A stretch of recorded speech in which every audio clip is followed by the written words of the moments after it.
And I'm live from my basement. It's Dylan Knows at 11:35 p.m. here on April, what is it, 8th? Yeah, April 9th, excuse me, April 9th. We are less than a half hour away from the start of Holy Week for Christians. Palm Sunday is on Sunday. For those who don't know, Palm Sunday is one of the more interesting masses in the Catholic faith during the Holy Week.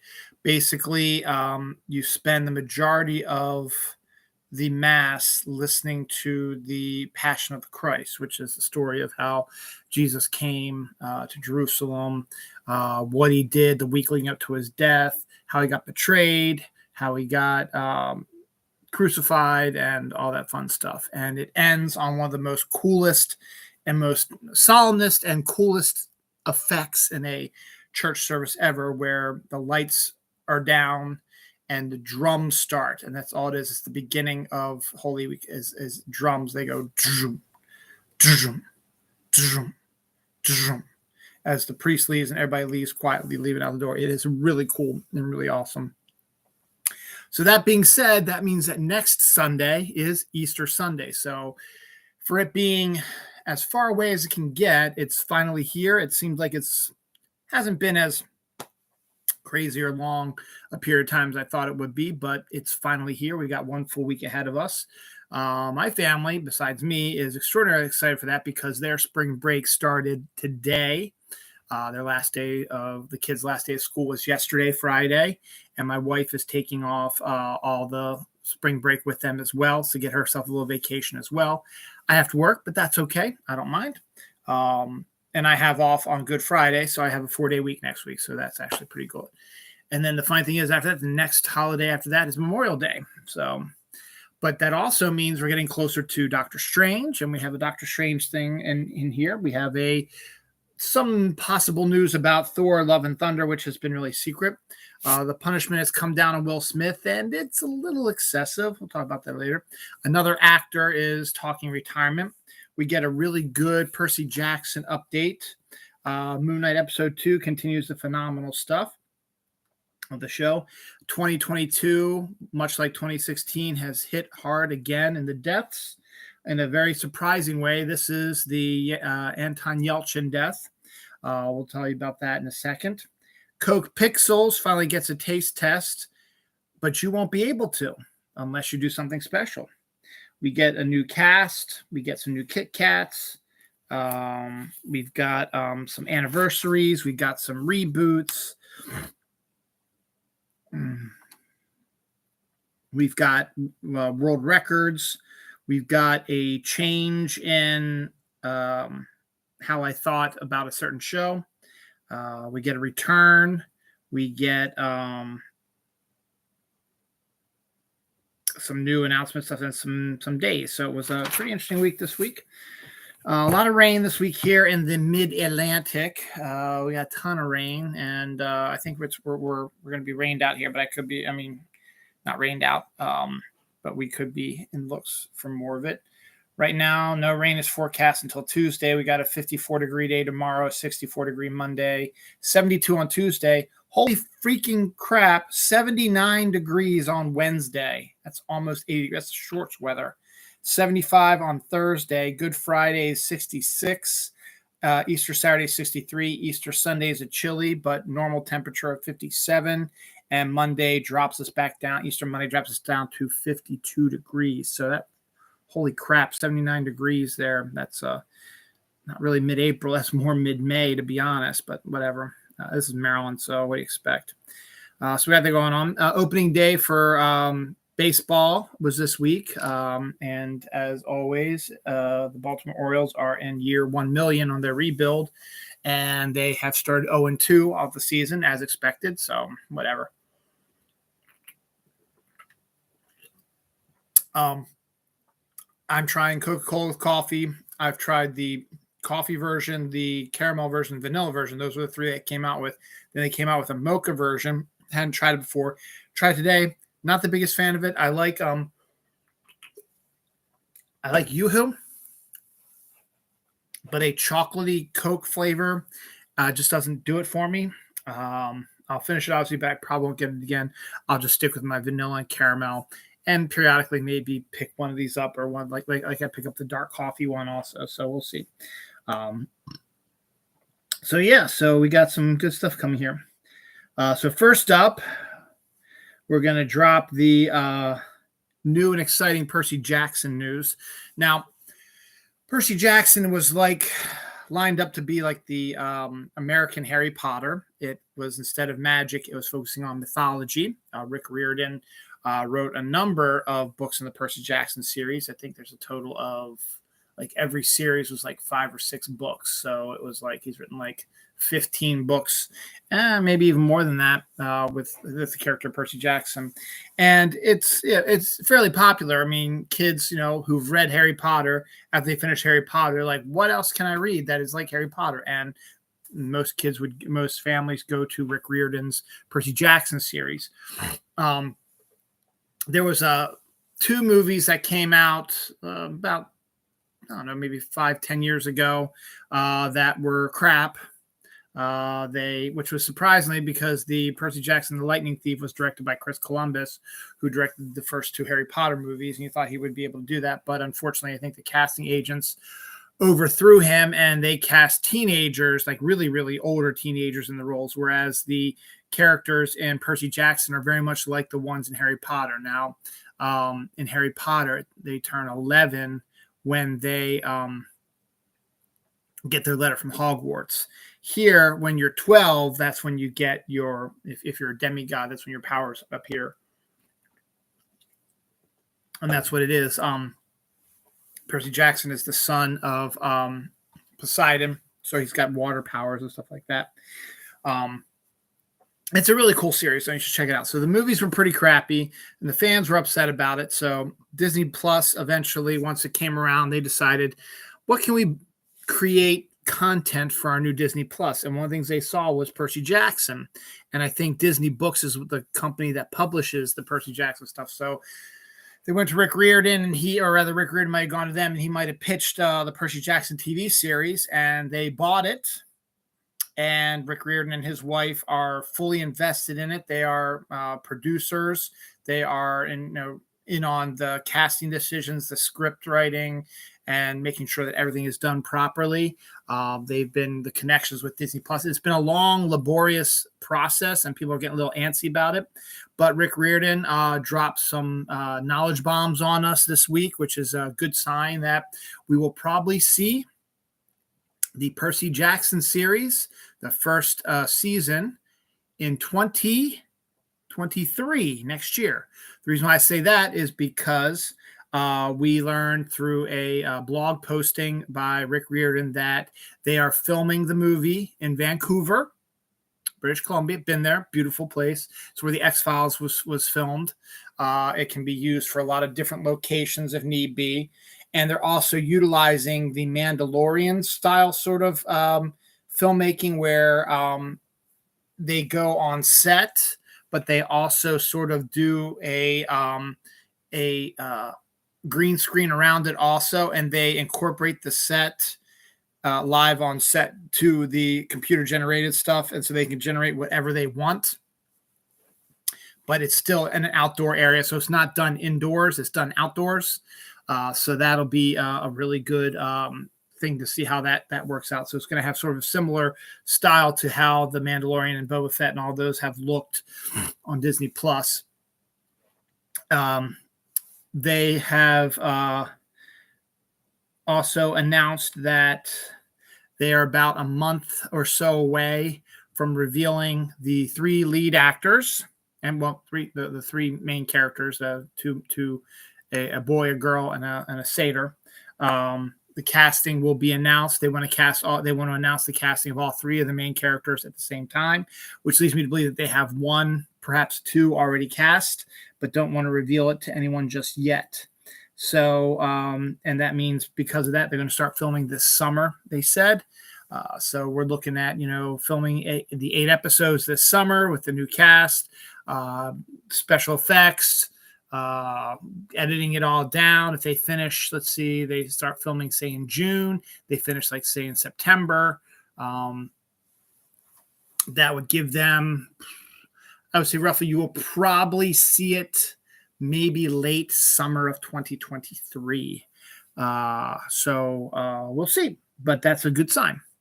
Another series on Disney Plus that had some news today, or this week rather, is Willow, the sequel to the Ron Howard film starring Warwick Davis and Val Kilmer. Announced that they have added the first ever trans actress by name of Talisa Garcia. She'll be playing, as of yet, a unknown role right now, but they have cast a trans actress in a major role. So that's a good sign about that. Thor: Love and Thunder has a record for the MCU as being it's now the longest, it's really hard to describe. So there's been absolutely nothing about Thor: Love and War yet. There's been some pictures from the set, but nothing, no trailer, no teaser, no nothing like that. We already got like teasers for Miss Marvel, and we had teasers for Doctor Strange way back in December when Spider-Man came out. So that was at least 6 months beforehand. So now we're coming up here 3 months, because it comes out in July, 3 months before the movie comes out, and there's still no trailer out yet, and people are starting to freak out. They think that there might be something wrong with the film. I don't think that's the case. I think there's some stuff that's going to be happening in that movie that they cannot really want to reveal just yet. I've also heard that Christian Bale has returned to do some reshoots, so maybe they don't want to do that. Plus, they don't want to ruin some of the surprise that we already know. We know that Natalie Portman's coming back as Jane Foster, but she will also be wielding Mjolnir. And Christian Bale would play one of Thor's more iconic villains, the God Killer. So it'll be pretty. It sounds like interesting as Taika Waititi is directing it. Now, to sort of add to that, there really isn't a problem. I guess when a movie's about 3 months out, you're going to start doing press for it now, and they're doing press for it now. And the first photo of the press came out this week, showing Taika, Chris Hemsworth, and Tessa Thompson all sitting together, and they've got hand signals up. And if you look at the hand signals, it appears to be spelling out 11/4/22, which in every other part of the world except in America, that's how people write the date. The day goes first, then the month, then the year. So 11/4/22 in American vernacular would be 4/11/22, which is Monday. Yes, Monday. So rumor has it that was a sign that the first trailer will be available on Monday for Thor: Love and War. We shall see. Other than that, it could have just been goofy hand signals, but Taika Waititi is doing this, and Chris Hemsworth is doing this, and Tessa Thompson's doing something like this. It's kind of interesting. So we will see if that is actually what happens. But they are starting to do press right now, and they are the one MCU film that hasn't shown a trailer in the shortest amount of time, meaning that there's 3 months until the movie releases. So, and they are the only MCU movie now that hasn't shown a trailer 3 months or less before a movie opens. So we'll see what happens with that. Another Disney Plus movie, a TV show, Ahsoka, is going to start filming this summer as well, which again leads me to believe it will get a 2023. I don't think she was ever supposed to come out in 2022 anyway. I think 2023 is a more suitable time frame for it. Might be early 2023, though. We'll see. Because they finished The Mandalorian season 3 this week or last week. And so that means that Mandalorian season 3 will probably be out in time for the Christmas slot that they've had for the last couple of years, and Boba Fett had this year. So we'll see. But Ahsoka is recruiting director Peter Ramsey, who is directing the sequel to the Spider-Verse movie, which is coming out later this year as well, to direct an episode. So we got that coming up. So that's going to be I'll be hearing a lot more about Ahsoka and all that stuff coming up really soon too. So that's a good sign as well. Robert Downey Jr. is executive producing a Sherlock Holmes series of spin-offs from his Sherlock Holmes series for HBO Max. So he probably will not show up as Sherlock Holmes, but it'll be characters in the same sort of time frame, who know Sherlock Holmes and interact with him and stuff like that. So we'll see, what happens about that. Squid Game Season 2 will actually not be appearing probably till late 2024. I guess it takes a little bit longer to do that. Maybe they're just writing the scripts now, and then it's going to take a little bit longer to film that because just because it might be a little bit harder. There's a bit more technical stuff involved with it and get people. So we're looking probably for a couple years down the line for Squid Game 2 pops up. So we'll see what happens about that. Mark Wahlberg is the next actor who is contemplating retirement. He's thinking that he is going to be retiring soon as well, following on the heels of Jim Carrey saying he's going to retire. And there was somebody else who said they were going to be retiring from film also.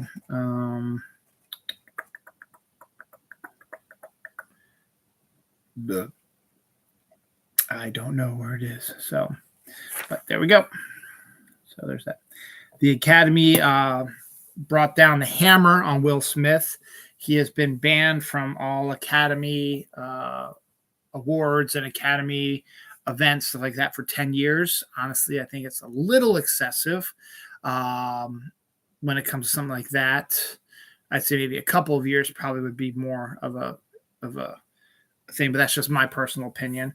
Not that Will Smith ever really went to this stuff as well. It just means that if he is eventually able to get a movie off the ground and he gets nominated for Best Actor, he will not be able to pick up his award at the Oscars if he wins another one. So I just there's a lot of split down the middle opinions on everything. I think it's excessive, personally, and I think they want to, let everybody know, hey, don't do this, or you're going to have the hammer come down on you. I just think it's kind of, and there's potentially a little bit of a racist bent to it as well. So it's a divisive event, and I'm not going to discuss it much more, but I personally think that it's probably a little excessive. I think 10 years is way too long of a time to be banned from something like that. But whatever.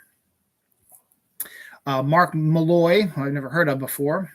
Let's see what he's done of note. But he is going to be directing Beverly Hills Cop 4 for Netflix. So yes, that is coming. Here we go. Mark Malloy. So what did he do? What has he done? Apple at Work. No, nothing really. He hasn't really. This might actually be like his first. This might be his first directorial debut. He graduated with a degree in graphic design, so he's not. So he's going to be the next director. So I don't know. That's interesting take, but whatever. It's going to be for Netflix, and I guess we'll see what happens. Eddie Murphy seems to be having a renaissance on Netflix as well, like a lot of other people are as well. He's got a couple of movies that have come out on that way, and he's got another one coming up, or at least not always on Netflix. I mean, there was the one he did in 2019. I can't think of his name right now. And then there was the Coming to America 2, which he did for Amazon. It came out also. And now he's doing one with... God, I forget all their names. David Duchovny's in it, and Julie Louis-Dreyfus, and the fat guy from Superbad, and I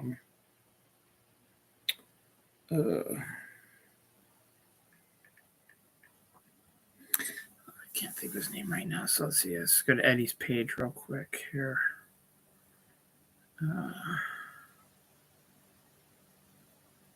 Eddie Murphy, Netflix.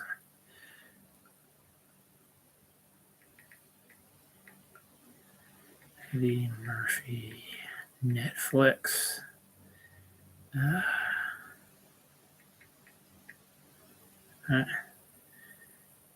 Dolomite is My Name is the name of the movie that he did.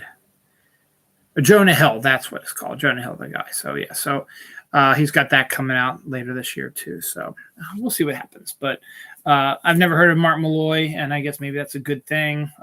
We get some breath of fresh air to try to breathe fresh air into a franchise that has seemed to have decayed a little bit. But whatever. Some local news. A Baltimore bank group will be acquiring and rebuilding, for the most part, Harbor Place. Now, Harbor Place downtown had a major unveiling in around the early 1980s and became a jewel in the revitalization of the Inner Harbor. But as of everything, 30, 40 plus years down the line doing that stuff, it's going to go to decline a little bit, and it's lost a lot of, it's completely different than what I remembered. It's like completely empty now, and it's a shame because it actually was a really good idea. And now this company's going to come in now and try to fix things up, and hopefully they'll be able to draw new accounts, new clients, and get things back to the way they were in the old days. And that would be kind of cool to sort of see that revitalization happen. So we will we'll see what happens. What's the other kind of local news? Do I have it on this page too? I don't think I have it.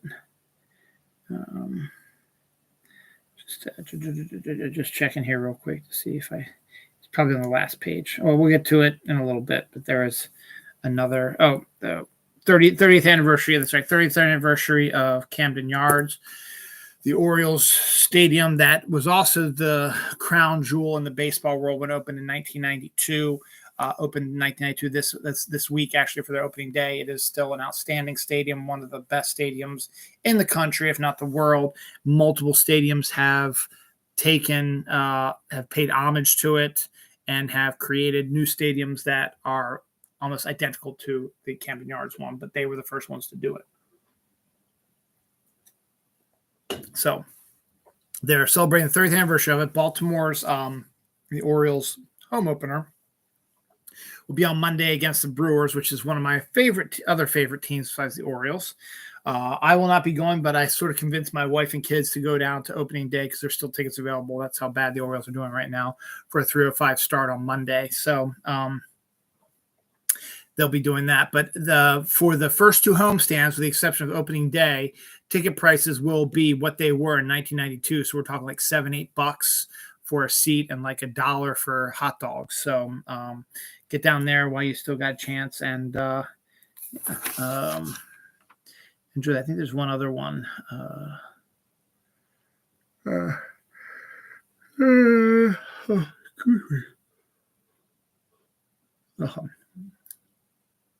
well, I'm not going to worry about that right now. So,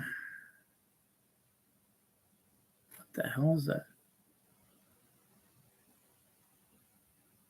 I have no idea what this is.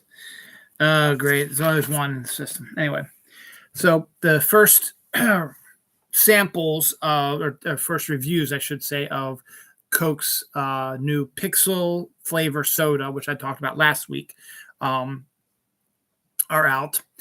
They say that it tastes like Coke Zero, but a little bit extra fizziness, and that's what they believe is the pixelization of the Coke. They believe that they've added extra bubbles to it, or kind of, like a popping candy sort of fizziness to the soda to give it sort of that pixelated kind of flavor, what they think pixels taste like. Now, it is a Coke Zero flavor, and it will not, which I'm disappointed in because the Starlight one was, but this pixelated soda will not be available in grocery stores or gas stations or Target or Walmart, stuff like that. You can only get it, I think, from the Coke website. You're going to have to buy a 2-pack for like $12 or something like that. I don't know.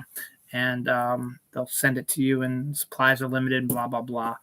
I always find that odd, but I understand it, that they get press coverage for these flavors and then don't release them to the public to let them try. So there's press coverage is like, oh, you gotta try this stuff. Who's ever heard of a Cracker Jack soda or a Peep soda or whatever? And then you're like, okay, may as well want to try one of those. Oh, you can't unless you do this. And it's just an extra step on doing stuff. And then you're going to have to, sign up for another website, and you're going to, put your credit card information over the internet and stuff like that. And it kind of nervous, where it'd be easier just to deliver it to these places, put it out for a limited time. And once the supply's gone, it's gone, and let everybody have a chance to at least try to get it.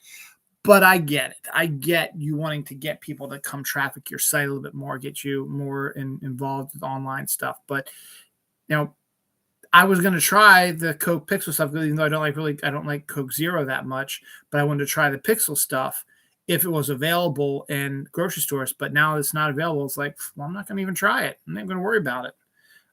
So, you just lost a potential customer there.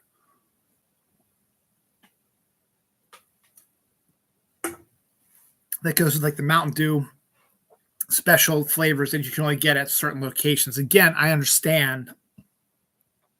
You can only get them because you want to get a little extra money out of stuff. And I mean, I did it when I worked at Diamond. We always had to do a sort of thing where you could only get something from Diamond. So we used to have to come up with ideas about, you'd only be able to get it through Diamond and not anywhere else. So,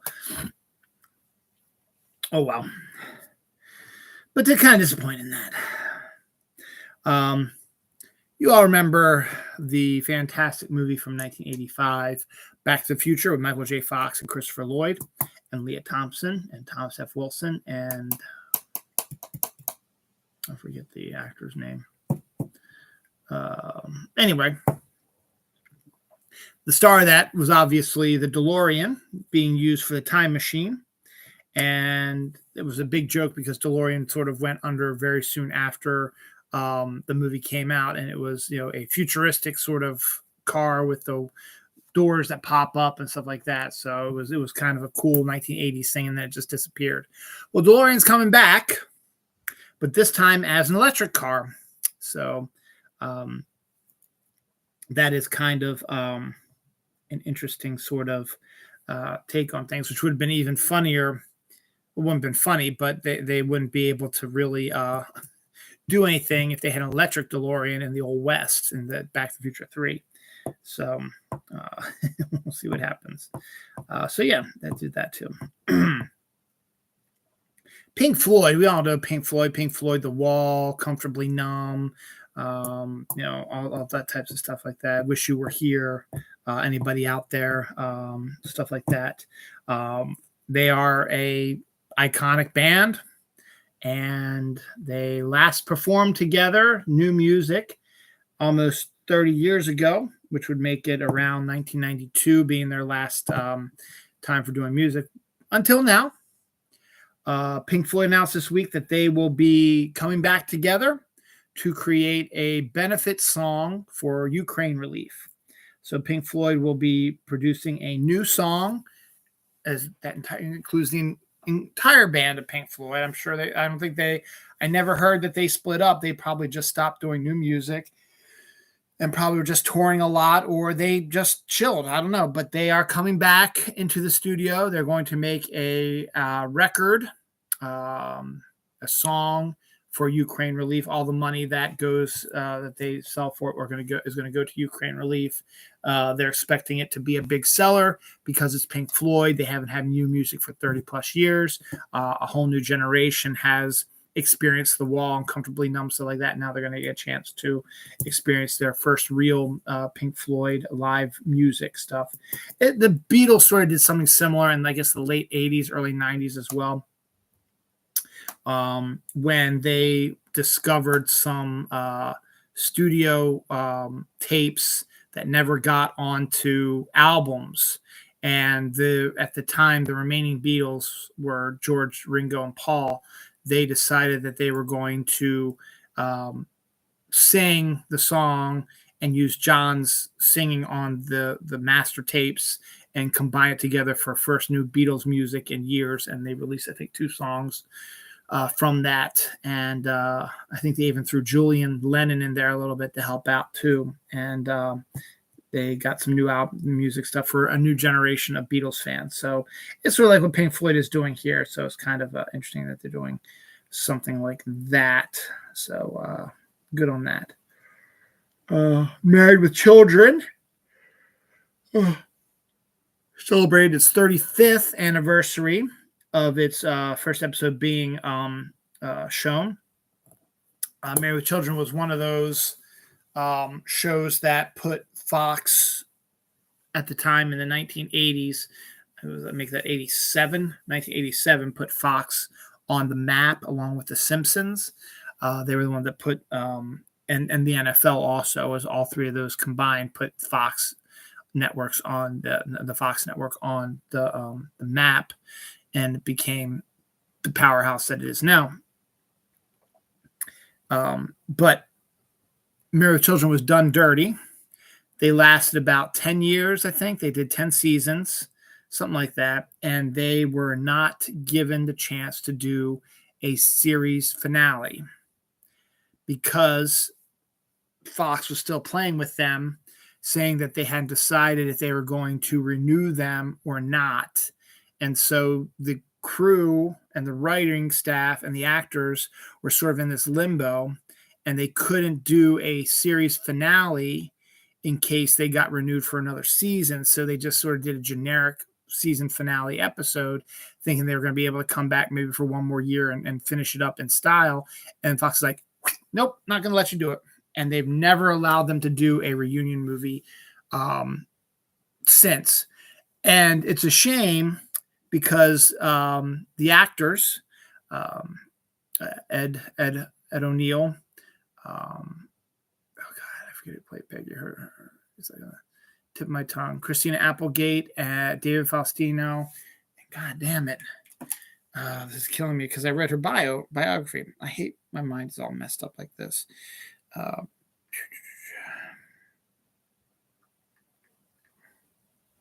Katie Seagal, that's right. They've remained close over the 35 plus years that they've been doing the show. Actually 25 since it lasted about 10 years. And there was a recent picture released of the 4 of them hanging out together and what looks like just like the Bundy sort of chilling out. The only difference was that Katie Seagal had her regular hair and not her Peggy Bouffant. But it looked like, this is what, they still look like, you'd like to see this crew do a show and see where they, like a reunion show or a movie or whatever, and maybe another season to wrap things up and just see where they are 35, 25 years later.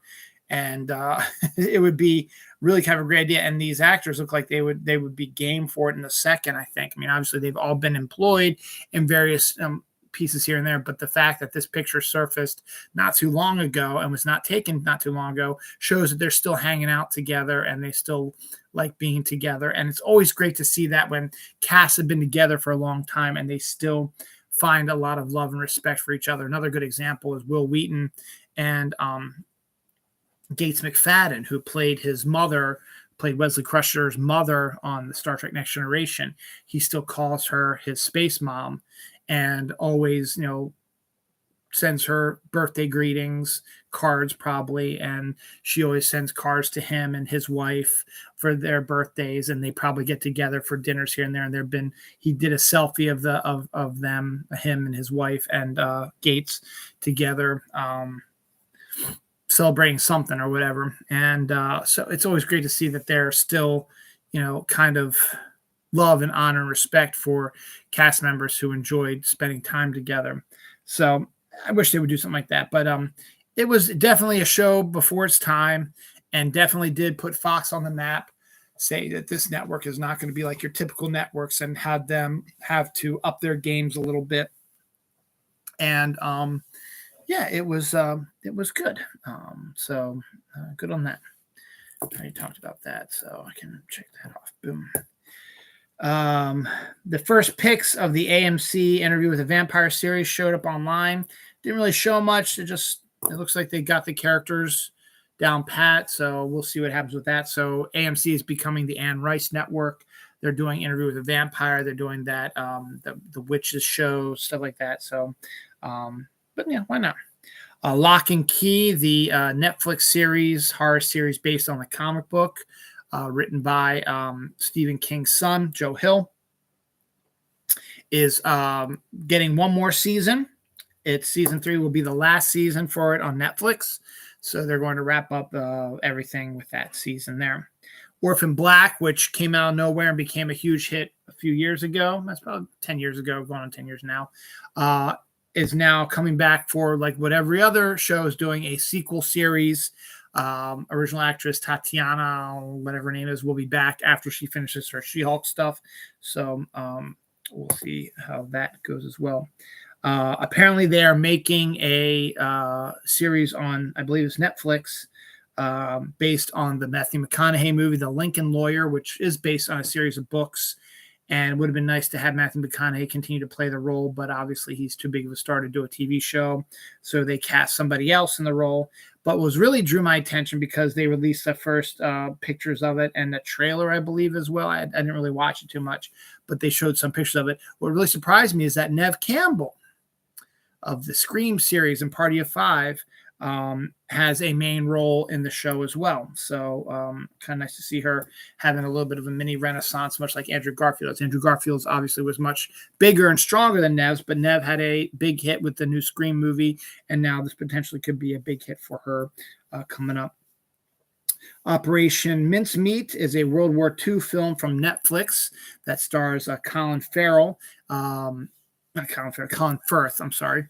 And it got its first trailer out this week as well. Looks like a typical sort of World War II movie, but Colin Firth is always good for some good stuff. And it goes to show that Netflix is not shy with the original movie content. So they're blowing some stuff up there, which is really, really cool. So yeah, good on that.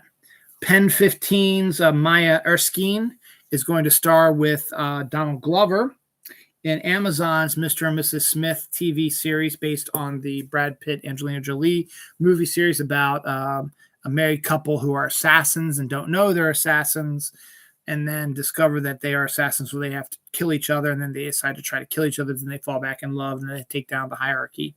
So we're going to have a TV series on Amazon starring Pen 15's Maya Erskine and Donald Glover of Atlanta, was The Martian, and a few other stuff as well.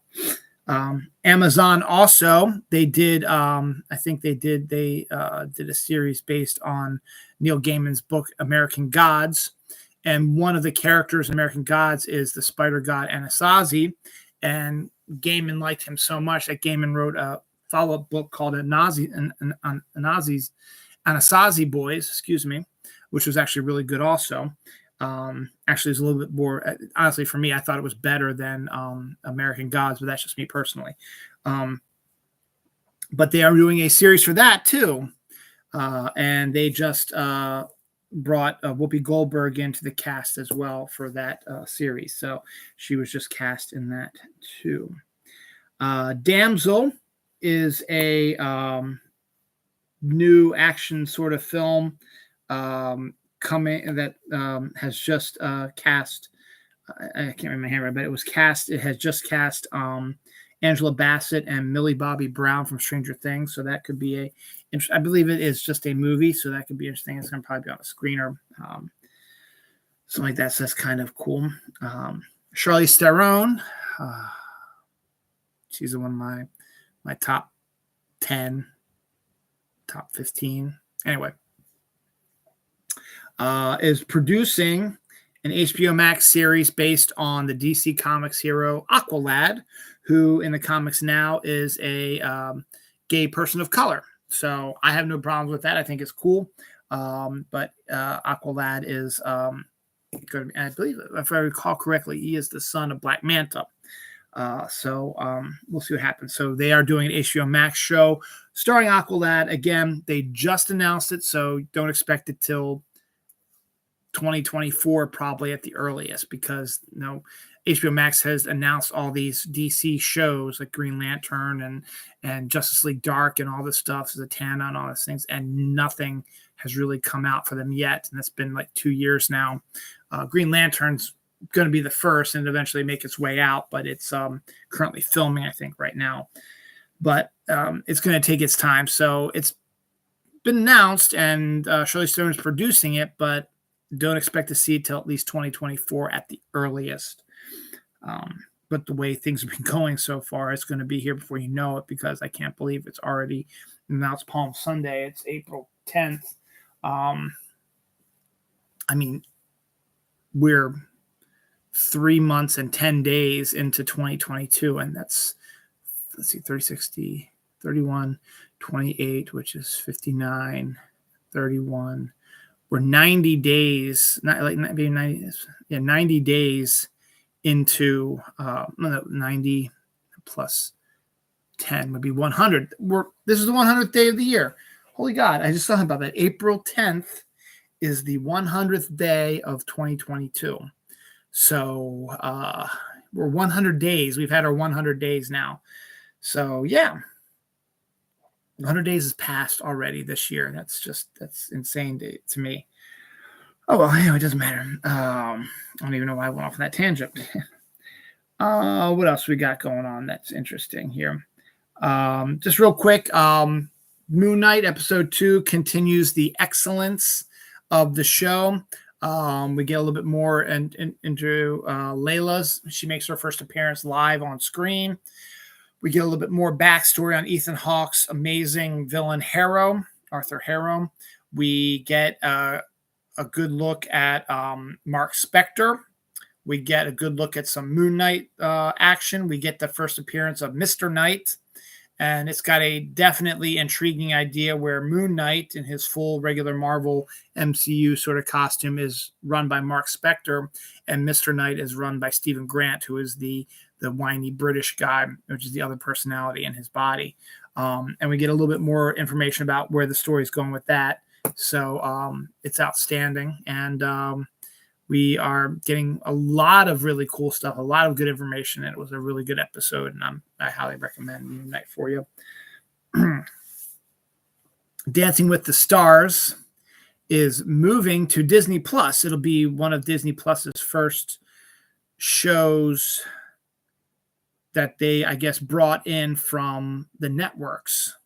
They own ABC, which runs Dancing with the Stars. I guess Dancing with the Stars might not have been posted on their schedule, or Disney Plus said, we want to add more content, so we're going to add this as a weekly series, sort of similar to their Moon Knights and their Star Wars series, but it'll be a live thing like Dancing with Stars. They're not going to change it, but it's just going to now be on Disney Plus alone. So if you like Dancing with the Stars, unfortunately, you will have to get Disney Plus to see it.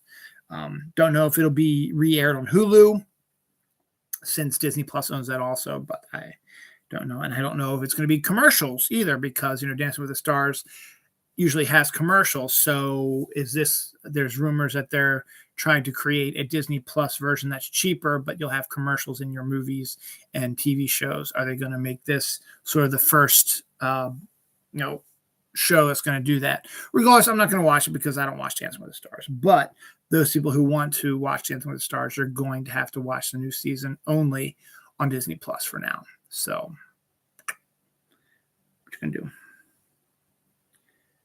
What the hell? Oh, that's the other local news. Security Square Mall, which was an area right off of 695 there, is undergoing a revitalization as well, much like the Owings Mills area and Hunt Valley and these places where they had malls that were hugely popular, and then the mall culture has sort of died, and now it's sort of just regular neighborhood type stores.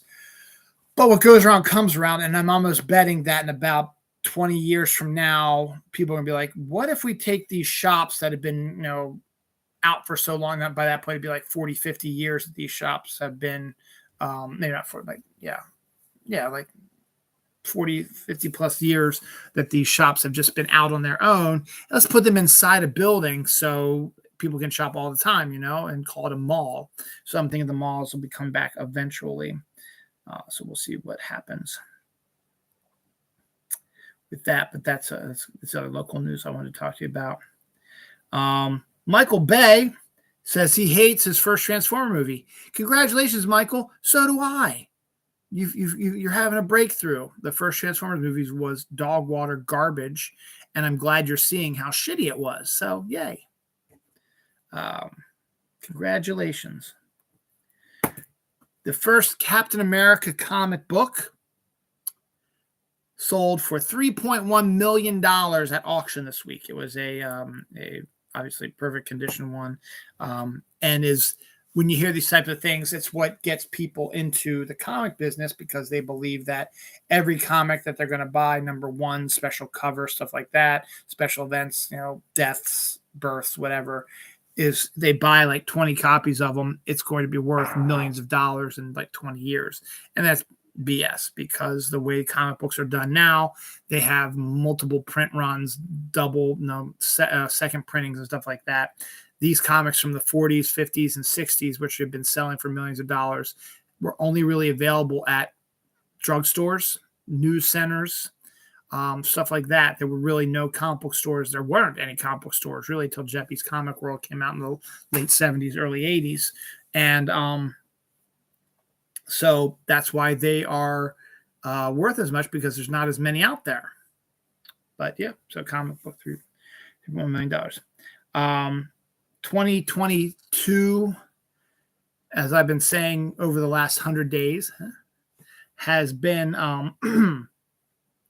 looking, when it comes to death, a lot like 2016. It's not as hard as 2016 was, because 2016 was just nonstop over and over again. We've had breaks here and there of famous people and celebrities not dying. Like last week, we had one death. So it's not as,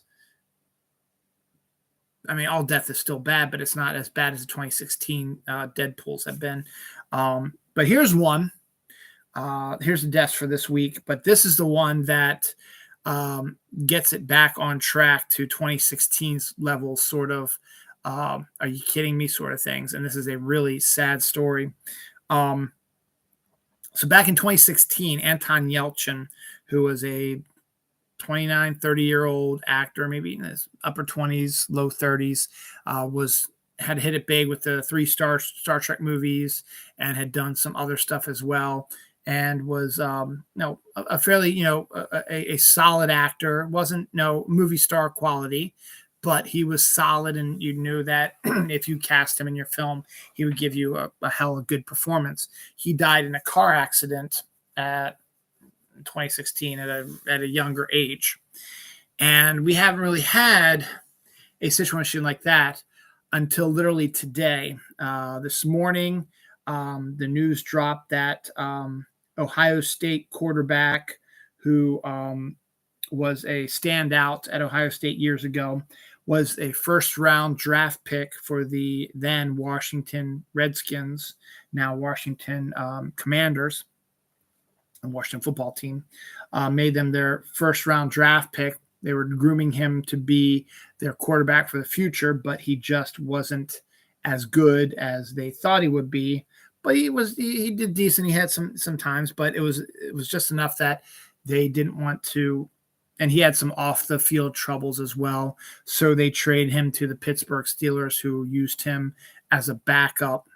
And he was going to start this season as a backup to Gus Trubisky until Dwayne Haskins, age 24, was hit by a truck and killed today on his way to Steelers practice in South Florida. 24-year-old Dwayne Haskins died today due to a truck hitting him. I don't know the circumstances of it, but that's the kicker. That's the bangerang. So Ohio State and Pittsburgh and Washington are all sort of in shock right now, and I think the rest of the sporting world is in a shock as well, because this is a senseless, violent act that probably could have been avoided possibly. But Dwayne Haskins, age 24, a backup quarterback from Pittsburgh Steelers, first-round draft pick for the Washington Commanders, died today due to being hit by a car. Also this week, football player Rayfield Wright, Cowboy Hall of Famer, died this week. Eric Bollert, a media consultant and author, he passed away this week as well.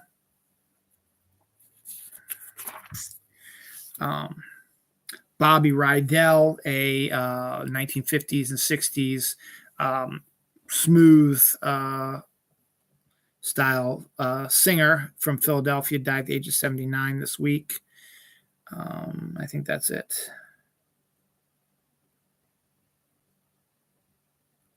Yeah, I think that's it. Oh, Kansas, that's what it is. Okay. I know what it is. All right. So those are this. But yeah, the Dwayne Haskins thing has hit hard and is hitting like the Anton Yelchin sort of stuff. So he passed away this week. The first known interstellar objects has been confirmed to be on Earth. It was some debris from an asteroid that exploded in our atmosphere, and some of the dust from it is from outside our galaxy. And the first interstellar stuff has been discovered on our planet. Also this week, the first dinosaur fossil that was due to the asteroid strike that killed the dinosaurs was found in Tanis, which, if you recall, was a place used in Raiders of the Lost Ark. Anything else historic here? Nope. I've got some food. Oh, yeah. This is just more Republican bullshit. A New Jersey town paid $400,000 to make sure that racist rants by their mayor and police chief never got out, and the country didn't find out that the two of the major people that ran this town are racist sons of bitches, like all Republicans are. And the town didn't want whatever to be brought down, and they paid $400,000 to keep it quiet. Didn't work because we know about it. So the fact that you try to keep it quiet is absolutely unconscionable, you fucking racist asshole, New Jersey shithead, Republican bullshit. On a happier note, if you feel tired in your job or want to try something different, really, really different in a completely different location than you've ever been in before, and you don't mind dealing with some wild animals and spending a lot of time in the cold, then why don't you come on down to become the head of the Antarctica post office. They are posting a job whose job would not only be to handle correspondence to Antarctica, which there probably really isn't a lot of anymore, considering it's all done by email, but your staff, you would also need to walk penguins and keep track of the penguins, and also run the gift shop in Antarctica. There's a gift shop in Antarctica, and you would have to be in charge of looking out and watching penguins and making sure they're okay and not stuff like that. So I don't know how much it pays, but if you want to move down to Antarctica, which is the southernmost point in our country, in our world, where it's cold most of the time, but you get to play with penguins. And it is a probably beautiful country, but it's probably one of the most dangerous jobs in the world. Hey, go for it, but you can absolutely do that. Lego and Epic Games, who are the creators of Fortnite, have signed a partnership to make Legos for Epic's games, including Fortnite, I would assume. So we'll probably start seeing some Lego Fortnite. You all right? No, you can't hear me. I just heard a thump. Lego Fortnite potentially could be working its way out, as any other Epic Games could get Lego sets as well. Another anniversary this week, 32 years ago this week, Twin Peaks.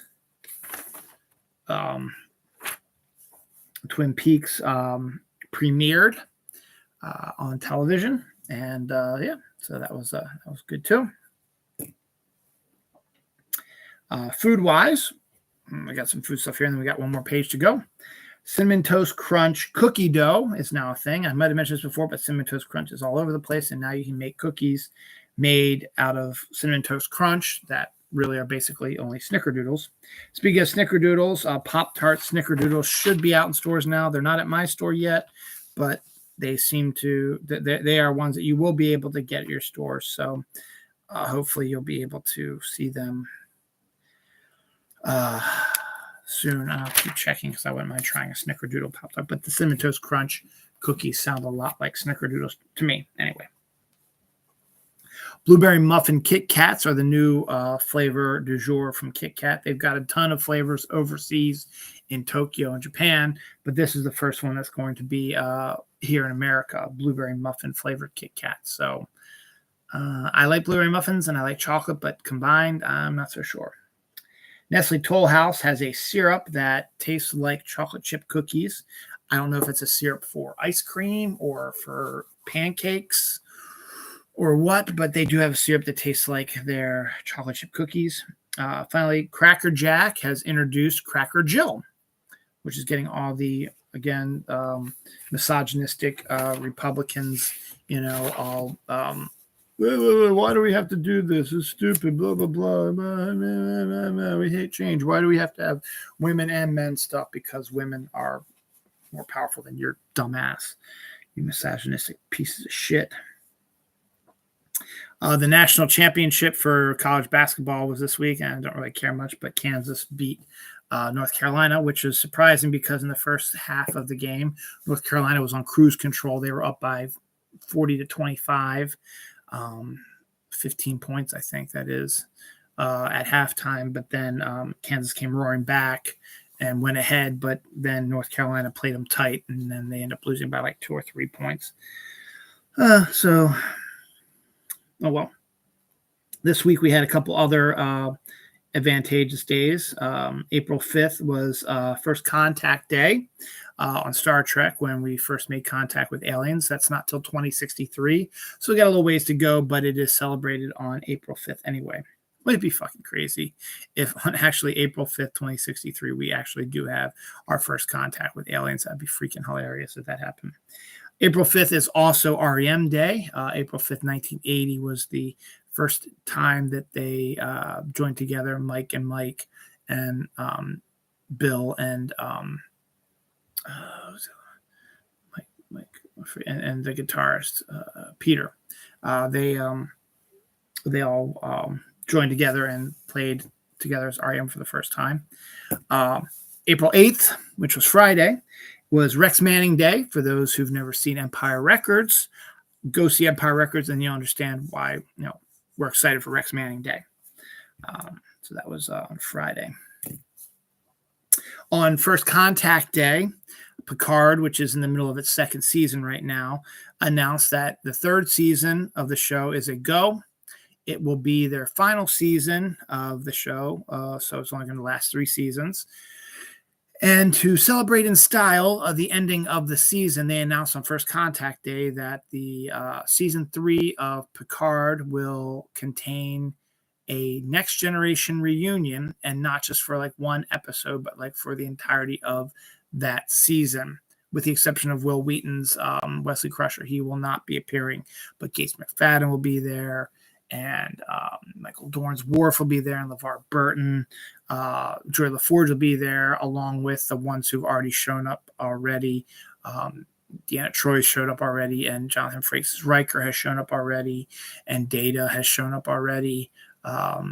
So we're going to see the cast all together one last time, the Next Generation on a spaceship, but them all a lot older now. So we'll see. It's going to be like one last blaze of glory sort of thing also. That's kind of a great way to end that series. So good on those. Nancy Meyers, director of The Parent Trap and some other ones that she's done. that I like.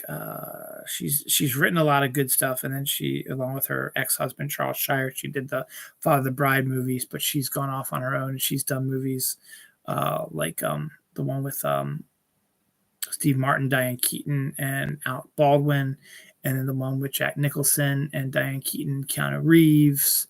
Diane Keaton's like her magic actor that she likes to use in all her films. But regardless, Nancy Meyers has signed a deal with Netflix to make her next movie for them. So, and Nancy Meyers films are always a big deal. Hell, it was so funny. The character of Rosa, played by Stephanie Beatrice on Brooklyn Nine-Nine, who has always been known as a tough, hard ass. Nancy Meyers is one of her favorite directors, the character's favorite directors. So that'd be funny if Stephanie Beatrice was in the movie that's coming out that she's making. But she just announced that they made a deal. No telling what the story is yet. She's written most all the stories that she's made. So we'll find out for sure from that in a second. James Gunn announced that Guardians of the Galaxy Volume 3, he was told, broke a world record for the most makeup applications in a single film, beating the 2000 and it was 2000 because I saw it with Dawn. It was one of the early films. The 2000 live action version of The Grinch Who Stole Christmas. And if you recall, at that time, The Grinch was the record holder for that, and it won the Academy Award for makeup. So this bodes well that Guardians of the Galaxy Volume 3 may very well also win the Oscar come next year. See what happens with that. Because the movie will be out. No, wait, it won't be next year. Damn it. That's right. Guardians of the Galaxy comes out in 2023. So it'll probably be up for the Oscars when you see it in 2024. Okay. Doctor Strange released a teaser trailer on Wednesday to announce the opening day of ticket sales, because it was 1 month away on Wednesday before the movie opens. So about a month ahead of time, if you want to buy advanced tickets to make sure you get tickets, which I probably should do because I want to go to opening day. But that's besides the point. I should probably do that because they released a teaser that announced that tickets are on sale now, but they added some extra new footage, including we have the return of Wanda's boys from WandaVision. It's in a nightmare scenario, and we don't know if they're going to play a bigger role in it other than it being a nightmare for Wanda, but we shall see. But they are now verified to be in the Doctor Strange movie as well.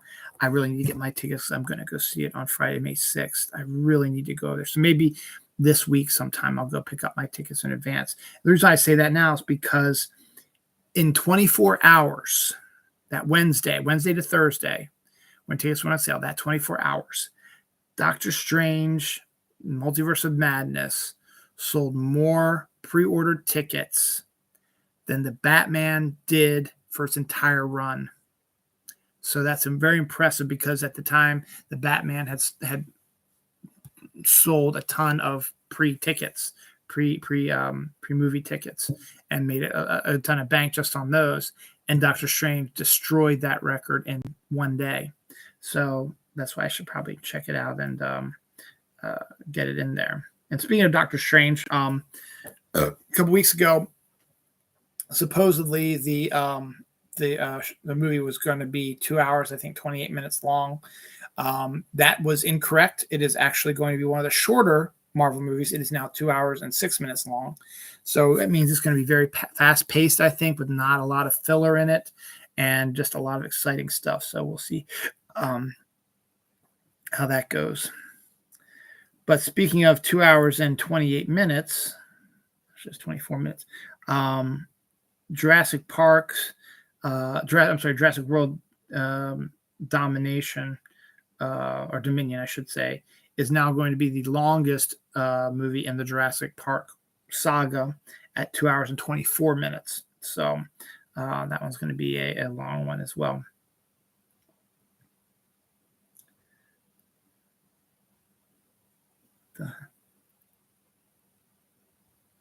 Oh yeah, the Super Mario movie with Chris Pratt as Mario and Charlie Day as Luigi and Seth Rogen as Donkey Kong is due out at the end of 2022. So we will see it around the holiday season, probably closer to Thanksgiving, if not Christmas. So one of those two, November, December, we'll probably see this in there.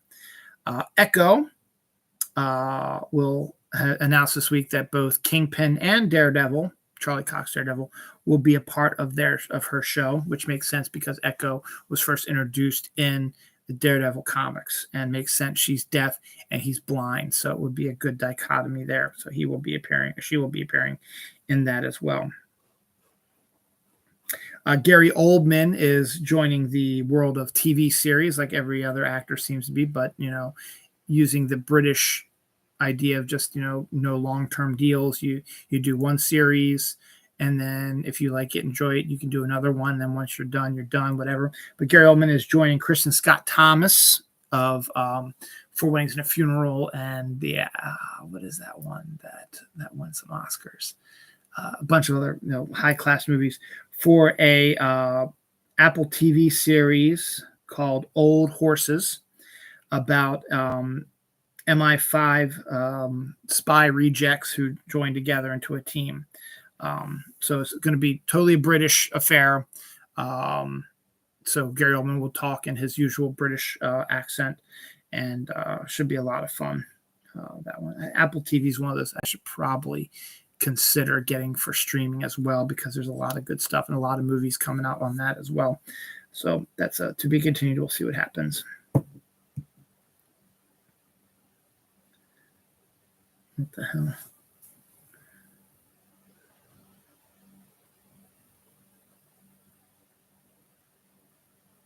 I can't read this one.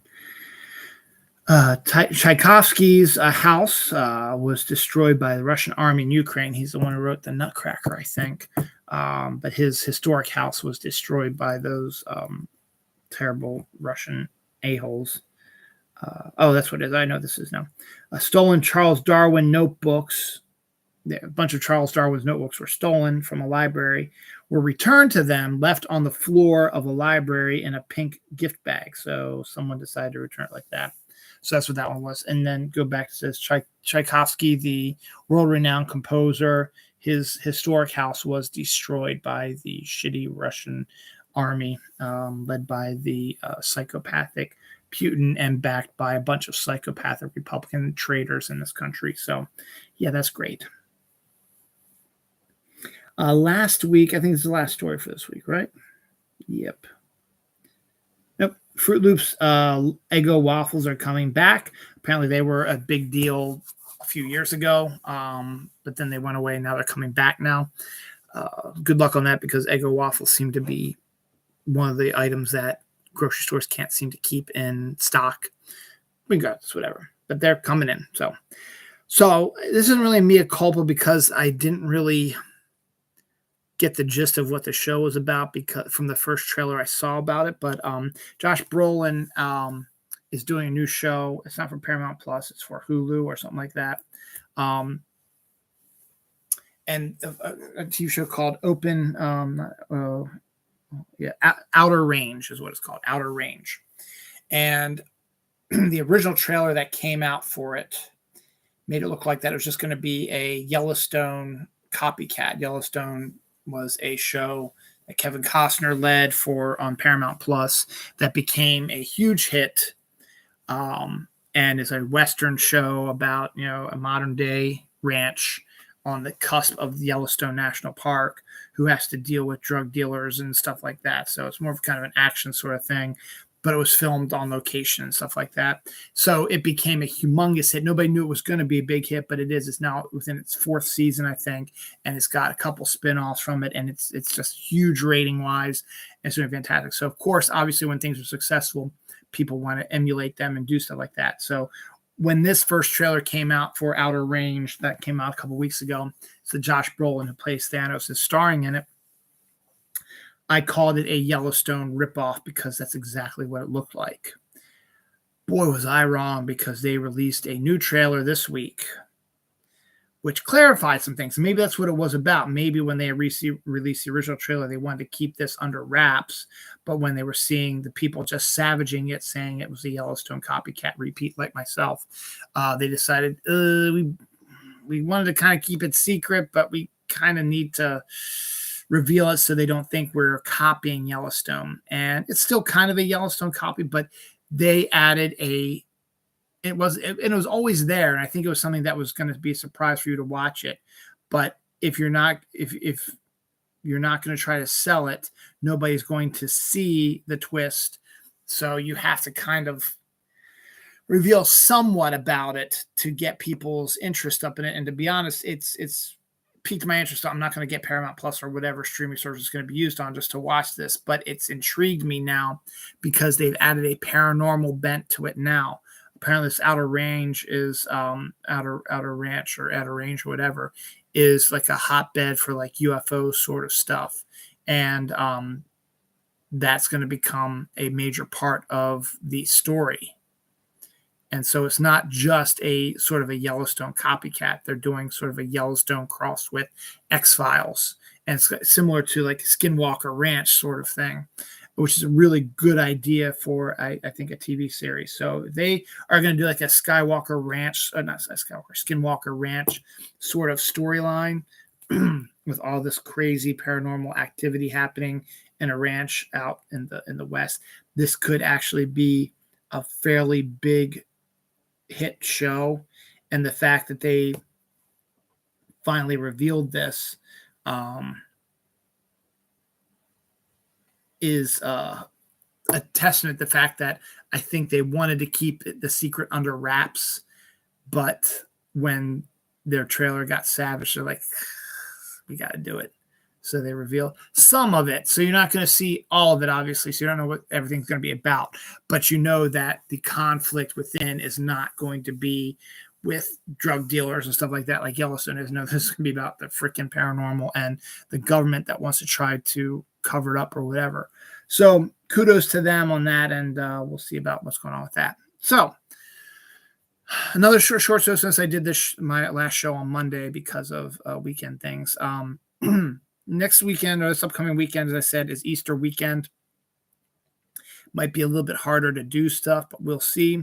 I should be able to do this show on Saturday night before the Easter Bunny comes. So he doesn't come till around this time anyway. So I can do this and then go to bed, and Easter Bunny will come and hide the baskets for the kids so that when they get up in the morning, they'll be able to find it. So we'll have a Holy Week Easter sort of episode next week.